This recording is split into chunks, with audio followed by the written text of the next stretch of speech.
Okay, bismillahirrahmanirrahim. Assalamualaikum warahmatullahi wabarakatuh.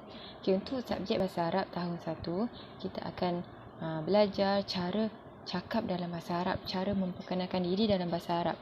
Okay, cara kita nak sembang lah. Okay, contoh yang pertama. Ana muallimatun. Saya seorang guru perempuan. Ismi Ilya Syarmimi. Nama saya Ilya Syarmimi. Umri arba'ata wa ishrun sanatan. Umur saya 24 tahun.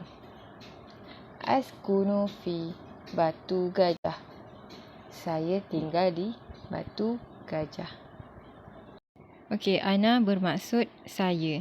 Ana talibun. Talibun tu adalah murid. Saya seorang murid lelaki. Ana talibatun. Saya seorang murid perempuan. Okey, perkataan yang kedua, ismi maksudnya nama. Ismi Adia maksudnya nama saya. Okey, jadi kamu nyatakanlah nama kamu. Ismi dan Mia Syafiah. Okey. Umru maksudnya umur. Umri Adia maksudnya umur saya. Okey, jadi kamu adalah umri sab'u sanawatin. Umur saya 7 tahun.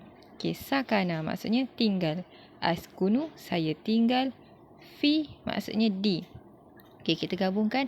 Askunu fi, saya tinggal di. Nyatakan tempat